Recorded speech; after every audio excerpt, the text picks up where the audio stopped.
요나가 비록 마음은 내키지 않지만 그래도 하나님의 크신 권능 앞에 꼬꾸라져 가지고 어쩔 수 없이 니느웨에 가가지고 그 회개를 촉구하는 하나님의 사역을 감당했습니다. 그 요나의 그 회개 촉구 앞에 니느웨 왕으로부터 모든 낮은 자들, 심지어는 짐승들까지 어떻게 했습니까?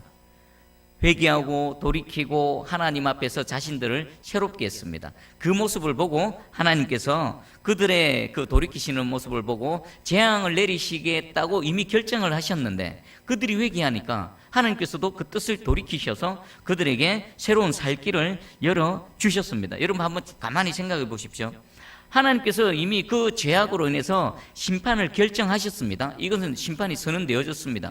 그럼에도 불구하고요, 그 하나님의 그 경고의 메시지를 듣고 그들이 죄를 인정하고 돌이키면요, 하나님께서도 돌이키셔서 그들에게 살 길을 열어주시는 하나님이십니다. 자, 이 광경을 요나가 목격을 했습니다. 하나님이 니느웨 성읍의 모든 사람들의 죄를 용서하시는 그 하나님의 모습을 봅니다. 그 모습을 보고 요나가 어떻게 반응합니까? 우리 1절 보니까 요나가 뭐 어땠다고요? 매우 싫어하고 썩내며.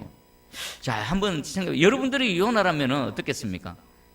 그냥 어떤 한 개인이 회복되어진 게 아닙니다. 죽었던 내가 전도를 했는데 어떤 한 사람이 살아난 정도가 아니라 한 민족과 한 나라, 그 큰 성읍이 주께로 돌아오는, 돌이키는 이런 놀라운 일이 일어났습니다. 여러분이 그 일에 쓰임을 받았다. 제가 그 일에, 그 사역에 쓰임을 받았다. 그러면 당연히 우리는 어떻게 해야 될까요? 할렐루야 기뻐하면서 박수를 치며 하나님께 영광을 올려드리고 어찌 나 같은 것을 이 큰 구원의 사역에 또 쓰셨는가 감격할 수밖에 없겠죠. 그런데 요나는요, 예상 밖으로 전혀 다른 반응을 보입니다. 매우 싫어하고 썩내며. 첫 번째가 매우 싫어했답니다. 이것은요, 다른 번역서에 보면은 몹시 실망했다, 그리고 몹시 마음이 상했다라고 표현되어 있습니다. 아니, 한 나라와 민족이 그들이 죄에서 떠나서 주께로 돌아오는 그 광경을 보고 요나는 몹시 마음이 상해버렸습니다. 그리고요, 두 번째가 화가 났습니다. 누구에게 화가 났을까요? 하나님께 화가 난 겁니다. 왜 용서해 줬는가? 그리고 한술 더 떠서 하나님께 원망하는 말을 쏟아냅니다. 우리 2절을 다시 한번 읽어보겠습니다. 자, 시작. 여호와께 기도하여 이르되 여호와여, 내가 고국에 있을 때에 이러하겠다고 말씀하지 아니하였나이까?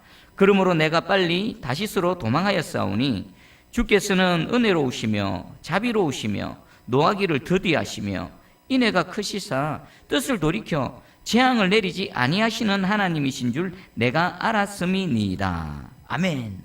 하나님을 향해서 완전히 막 원망하는 말을 막 쏟아내고 있습니다. 내가 이럴 줄 알았어. 내가 하나님께서 이럴 줄 알아서 제가 처음에 도망가지 않았습니까? 하나님께서 이럴 줄 알았다라고 막 두들하고 있습니다. 자, 지금 봐보십시오.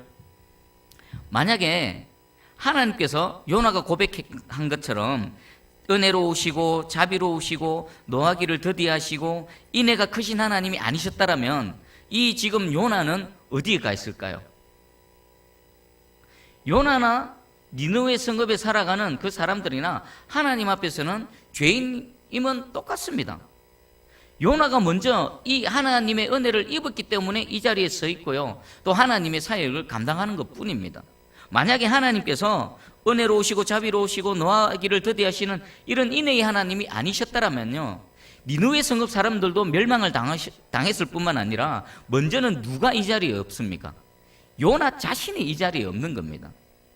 요나는 지금 모순된 말을 하고 있습니다. 먼저는 자신이 고백한 하나님의 어떠하심의 은혜를 자신은 입었음에도 그 은혜가 자신에게는 해당되어지지만 누구에게는 해당되면 안 되는 겁니까? 이 니느웨 사람에게는 해당되면 안 된다는 것입니다. 하나님의 그 자비로우심과 은혜로우심이 나에게만 해당되고 다른 사람들, 특별히 이 니느웨 이 악한 집단들에게는 적용되어지면 안 된다. 하나님께서 그들에게도 동일하게 은혜를 베풀어 주시니까 이 완전히 하나님을 향해서 화를 내고 있습니다. 너무나 이기적이지 않습니까? 자기 중심적이지 않습니까? 여러분, 우리 신문지상이나 인터넷이나 TV 같은 데 보면 많이 듣죠. 내로남불이라고. 뭐 비슷한 겁니다. 내가 하면은 뭐 로맨스고 남이 하면 불륜이고, 하나님의 은혜가 내게는 적용되어지는데 남에게 적용되어지면 절대로 용납하지 못하겠다라는 그런 말인 것입니다.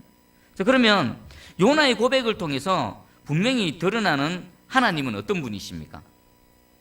이스라엘 백성뿐만 아니라 비록 하나님의 백성들 이스라엘을 괴롭히고 있는 그 니느웨 이방 민족이라 하더라도 그들도 자신의 죄를 깨닫고 돌이키고 하나님께로 돌아오면 하나님께서 어떻게 하신다고요? 그들도 동일하게 용서해 주시고 안아 주신다라는 것입니다. 그리고 또 하나가 있습니다. 하나님 참 답답하시겠지만 그럼에도 불구하고 그 요나 같은 여러분들에게 소망이 되는 한 깨달음이 있습니다. 이 요나가 이렇게 불순종하고 요나가 마음의 뜻을 하나님 앞에 꺾지 않고 이렇게 완강하게 버팀에도 불구하고 하나님께서는 요나를 사용하십니까? 사용하지 않으십니까? 요나를 사용하신다는 것입니다. 그리고 또 이 니느웨 같은 악한 그 민족과 사람들도 하나님께서 선한 도구로 사용하신다는 것입니다. 니느웨가 회개했다라면, 니느웨가 하나님의 용서의 은혜를 입었다라면 니느웨만도 악하지 않은 다른 민족들은 얼마든지 하나님의 용서와 하나님의 죄사함의 은혜를 입을 수 있다는 것입니다. 이것은요, 저 같은 요나, 여러분 같은 요나도 하나님께서 붙드시고 얼마든지 사용하실 수 있다는 점과, 그리고 우리가 하나님 앞에 아무리 부족하고 여러 가지 부끄러운 모습이 있다 하더라도 우리가 마음으로 회개하고 주께로 돌아간다면 하나님께서 어떻게 하신다고요? 우리를 용서해 주시고 우리를 안아주시고 우리 오히려 죄악 가운데 있던 내가 하나님의 용서함을 받은 것을 통해서 하나님의 은혜롭고 자비로우시고 또 노하기를 더디하시는 하나님의 어떠하심이 더 분명하게 드러난다라는 것입니다. 자, 이 하나님 이 어떠하심을 깨달으시고요, 소망 가운데 다시 주께로 나아가는 저와 여러분들 되기를 축복합니다. 그리고 또 하나를 더 보겠습니다. 요나의 막말과 하나님의 오래 참으심, 하나님의 인내입니다. 우리 3절을 한번 읽어보겠습니다. 3절 시작. 여호와여, 원하건대 이제 내 생명을 거두어 가소서. 사는 것보다 죽는 것이 내게 나으님이다 하니. 요나가 지금 뭐라고 말합니까? 니느웨가 하나님의 구원의 은혜를 입는 것을 보느니 차라리 내가 죽는 게 낫겠습니다 라고 말하고 있습니다. 한번 곰곰이 생각해. 이 막말도 이런 무지막지한 막말이 없습니다. 뭐 이런 인간이 다 있는지. 하나님께서 그냥 한 방에, 진짜 하나님은 또 진정 오래 참으시는 하나님이십니다. 여러분들이 만약 하나님이시라면 어떡하겠습니까? 한 방에 기사대기 몇 대 때려가지고 그냥 저리 집어 던져버리실 것인데, 또 8절에도 보면요, 또 막말을 내뱉습니다. 제가 읽어드릴게요. 해가 뜰 때에 하나님이 뜨거운 동풍을 예비하셨고 해는 요나의 머리에 쪼임에 요나가 혼미하여 스스로 죽기를 구하여 이르되 사는 것보다 죽는 것이 내게 나으니이다. 지금 뭐 때문에 또 이런 차라리 죽이라고 말합니까? 지금 초막을 짓고 니느웨 성을 바라보려고 지금 초막을 짓고 앉아 있습니다. 왜 초막 짓고 앉아 있을까요? 요나가 기대하는 건 뭘까요? 혹시라도 하나님께서 내가 용서한다라고 말씀하셨지만 혹시라도 하나님이 다시 마음을 다잡고 원래대로 니느웨를 확 멸망시키시지 않을까, 그런 기대감으로 초막을 짓고 지금 니느웨 성을 바라다 보고 있습니다. 그때 하나님께서 그 호박 능쿨을 하나 예비하셔서 요나를 이 뜨거운 햇빛으로부터 가려줍니다. 한번 이 선지자라고 하는데 그 큰 구원의 역사 가운데 있으면서 그것을 감격하지 못하는 이 요나가 그 호박 잎사귀 하나, 그것 때문에 그토록 기뻐하다가 그 호박이 햇빛에 동풍에 말라 삐뚤어져 죽으니까 이 요나가 내뱉는 말을 보십시오. 내가 차라리 죽는 게 낫겠습니다. 나를 죽이십시오라고 하고 있습니다. 자, 이게 곰곰이 생각해 보니까요, 이게 저더라고요. 저도 제 안에 아직 부족한 점이 많고 연약한 점이 많고 이 삶을 살아보면은 내 마음을 흐트러뜨리고 내 옆구리가 가시게 되고 막 여러 가지 불편한 일들이 발생하면요, 안 그래야지 하는데 제 속에서 막 비록 입으로는 내뱉지 않지, 어떨 때는 입으로도 내뱉을 수도 있습니다. 요나 같은 이런 막말을 솔직히 저는 하더라고요. 여러분들은 어떻습니까? 이게 바로 저와 여러분들의 모습입니다. 자, 그런데 하나님께서 또 9절에다가 이렇게 말씀하십니다. 하나님이 요나에게 이르시되 네가 이 박는 꿀로 말미암아 썩내는 것이 어찌 옳으냐 하시니 그가 대답하여 내가 썩내어 죽기까지 할지라도 옳으니이다. 얼마나 완악합니까? 하나님께서는 이런 요나를 막 책망하시기보다도 지금 계속 뭐 하십니까? 다 이루고 계시는 겁니다. 그가 하나님의 마음을 알 수 있도록 설득하시고 다 이루시고 있음에도 불구하고 요나는요 끝끝내 자신의 마음을, 완악한 마음을 꺾지 않습니다. 내가 죽는 게 낫겠습니다. 하나님이 네가 지금 이루고 있는 게 옳으냐라고 했을 때 내가 죽을지라도 내가 옳습니다라고 하나님을 향해 반박하고 있습니다. 자, 우리 10절을 한번 읽어보겠습니다. 10절, 자 시작. 여호와께서 이르시되 네가 수고도 아니하였고 재배도 아니하였고 하룻밤에 났다가 하룻밤에 말라버린 이 박는 꿀을 아꼈거든. 11절. 하물며 이 큰 성읍 니느웨에는 좌우를 분별하지 못하는 자가 12만여 명이요 가축도 많이 있나니 내가 어찌 아끼지 아니하겠느냐 하시니라. 아멘. 하나님께서는 끝까지 이 완악한 요나의 마음을 다 이루고 계십니다. 그리고 하나님 자신의 마음이 어떤 마음인지를 알려주고 계십니다. 그런데 우리 요나서 마지막 4장 11절에 하나님이 말씀하시고 나서 요나의 마음은 어땠습니까? 이 하나님의 말씀에 동의를 합니까? 안 합니까? 모릅니다. 여기서 11절에서 끝났습니다. 그 다음에 요나의 반응이 기록되어지지 않았습니다. 여러분들은 요나가 어떻게 반응했을 것 같습니까? 모르긴 몰라도 자신의 뜻을 계속 고집하지 않았을까? 그래도 내가 옳습니다. 저 니느웨 성읍 사람들은 죽어 마땅합니다. 왜 박는 꿀 내리찌는 이 태양에서 나를 가려주는 박는 꿀을 왜 말라 죽여버리셨습니까? 내가 옳습니다. 저는요 이 말씀을 준비하면서 요나 궁금해진 점이 있습니다. 뭐냐면 요나는 지금 어디가 있을까? 요나는 과연 주님 품에 가 있을까? 아니면 딴 데 가 있을까? 우리는 여기서는 모릅니다. 아마 천국 가보면 알겠죠. 천국에 가서 요나가 있는지 없는지. 분명한 것은요, 이 완악하고 회개치 않은 마음으로는요 절대로 천국 못 갑니다. 근데 천국에 갔다라면 요 11절 이후에 어떤 일이 일어났을까요? 그가 이 말씀 앞에 무너지고 돌이키고 회개를 했겠죠. 만약에 계속 이대로 있었다라면 우리 천국 가서 한번 보십시다. 요나가 있는지 없는지. 자, 그러면 요나는요 하나님이 어떤 분이신지 정확하게 알았습니다. 은혜로우시고요 노하기를 더디하시고요 이내가 크신 하나님이시란 하나님에 대한 분명한 지식을 갖고 있었습니다. 그런데 요나가 모르는 게 또 하나가 있었습니다. 정말 중요한 건데 요나가 놓쳐버린 게 있습니다. 뭘까요? 하나님의 마음입니다. 하나님의 마음. 하나님 아버지의 마음입니다. 자, 보겠습니다. 하나님은 이 좌우를 분별하지 못하고 죄가 죄인 줄도 모르고 죄악 가운데 막 뒹굴고 죄를 먹고 마시고 그리고 죄 가운데 멸망당하는 길로 걸어가고 있는 니느웨 성읍의 사람들과 가축들을 바라볼 때에 하나님의 마음은 어땠습니까? 11절 끝에 보니까 내가 어찌 아끼지 아니하겠느냐. 요나 네가 이 박는 꿀 하나를 아꼈던 것 그것에 비교할 수도 없이 내가 친히 창조한 내 피조물들 내가 창조했을 뿐만 아니라 이들을 먹이고 그들을 섭리하고 생명을 계속 부어주고 살아가게끔 끊임없이 보살피는 이들을 내가 어찌 아끼지 아니하겠느냐? 먼저는 그들도 사랑하시는 하나님의 사랑의 마음이고요. 그리고 그 사랑하는 존재들이 죄악 가운데 멸망의 길로 가는 그 모습을 보시면서 하나님은 탄식하시고 눈물을 흘리시고 계시다는 것입니다. 요나는 하나님이 어떤 분이신 줄 알았음에도 불구하고 하나님의 마음을 알지 못했던 것입니다. 그리고 요나는 오히려 니느웨 성읍들을 그 사람들을 바라볼 때 확 망해버려라 이런 마음이었습니다. 여러분들이 신앙생활을 통해 하나님이 어떤 분이신지 하나님의 어떠하심을 우리는 또 우리 경험을 통해서도 알 수 있고요 성경을 통해서도 우리가 알 수가 있습니다. 그런데 요나처럼 저와 여러분들도 하나님이 어떤 분이신지는 아는데 정작 그 하나님의 마음을 놓쳐버릴 수도 있다는 것입니다. 이 내용하고 똑같은 내용이 어디에 등장할까요? 혹시 생각나지 않으십니까? 똑같은 패턴으로 흐르는 신약에서의 예수님의 비유가 있습니다. 누가복음 15장을 한번 찾아가 보겠습니다. 여러분 누가복음 15장 한번 가보십시오. 누가복음 15장입니다. 신약성경 122쪽입니다.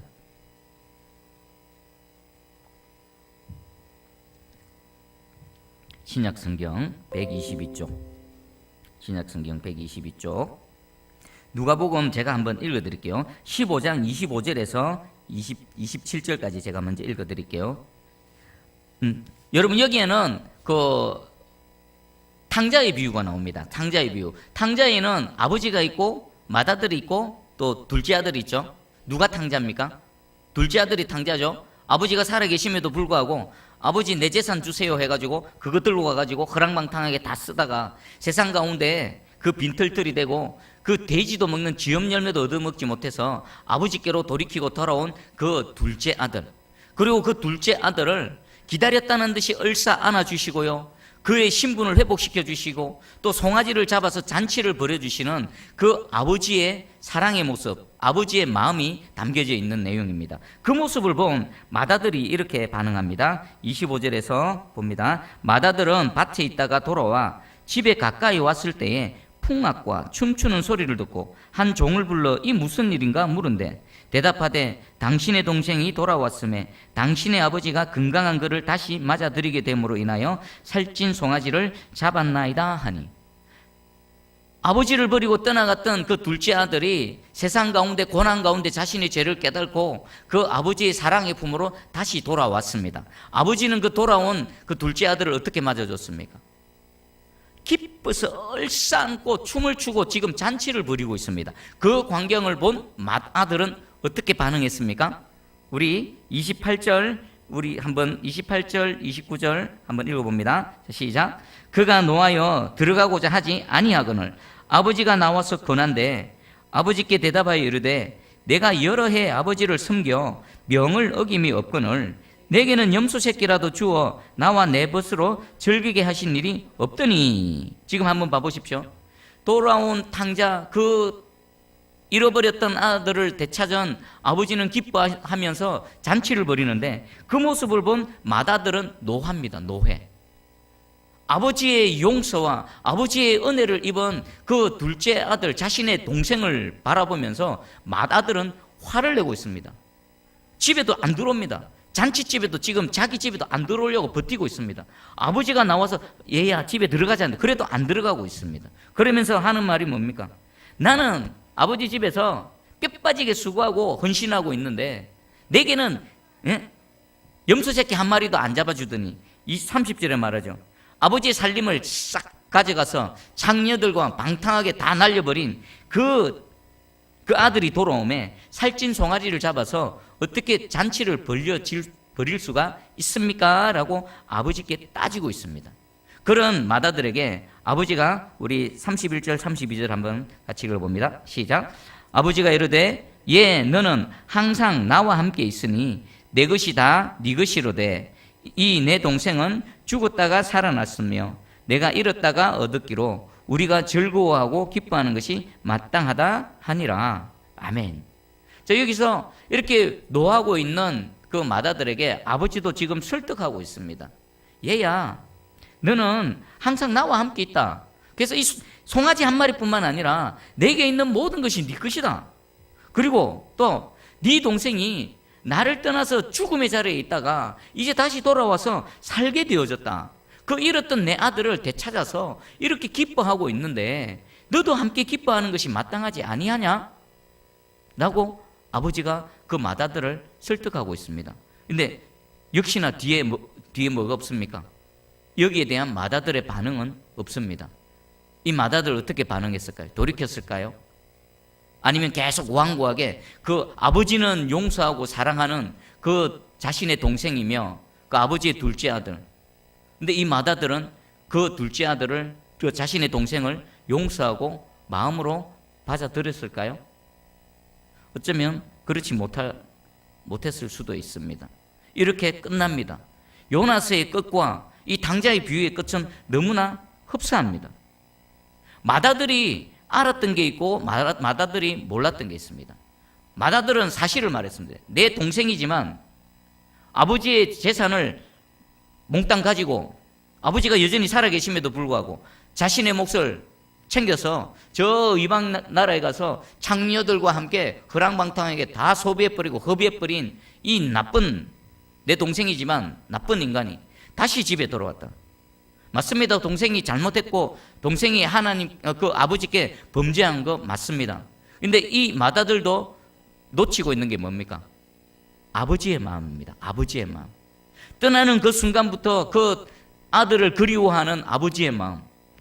떠나서 돌아오기까지 날마다 집 문 앞에 그 마을 어귀에 나가서 오늘은 돌아오나 오늘은 돌아오나 그 마을 어귀에 서서 그 떠나가 버린 그 아들의 둘째 아들의 돌아올 것을 학수고대하면서 기다렸던 그 아버지의 마음, 잃어버린 아들에 대한 슬픔과 그리고 또 다시 되돌아온 아들에 대한 기쁨, 이 아버지의 마음을 놓치고 있습니다.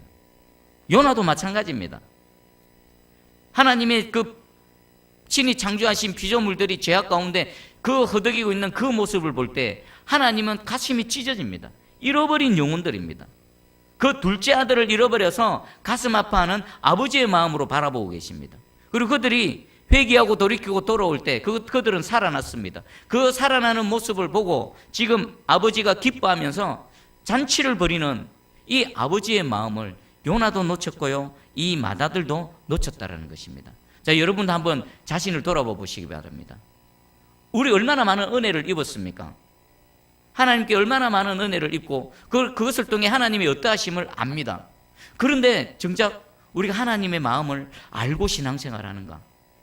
지금 저 그리스도 밖에서 죽어져가는 역시나 하나님의 피조물, 저와 여러분들이 예수 그리스도 은혜를 입기 전에 똑같은 그 모습으로 지금 멸망의 길로 걸어가고 있는 그들을 바라보시는 아버지의 탄식의 마음, 아버지의 눈물의 마음, 그 마음을 우리가 알고 있는가 없는가? 그리고 또 한 영혼이 죽기로 돌아왔을 때 예수 그리스도 이름을 듣고 잃어버렸던 아들을 되찾았을 때에 하나님이 기뻐하시는 만큼 내 마음도 하나님의 마음으로 기뻐하고 있는가? 아마 참 많이 부족하지 않은가? 없거나 부족하거나. 저도 보니까 너무나 부족하더라고요. 만약에 이 아버지의 마음을 내가 정말 안다라면요, 하루하루 어떻게 살아갈까요?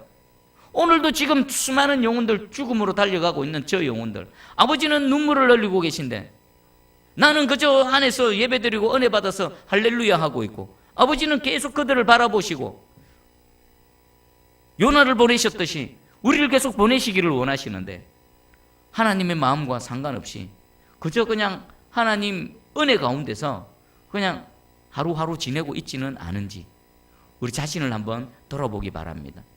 지금 이제부터라도 하나님의 은혜를 아는 자로서, 그리고 또 하나님의 마음을 알아서 하나님의 마음에 따라서 그 아버지의 뜻을 이루어드리기 위해서 하루하루 우리 살아가는 저와 여러분들 되기를 원합니다.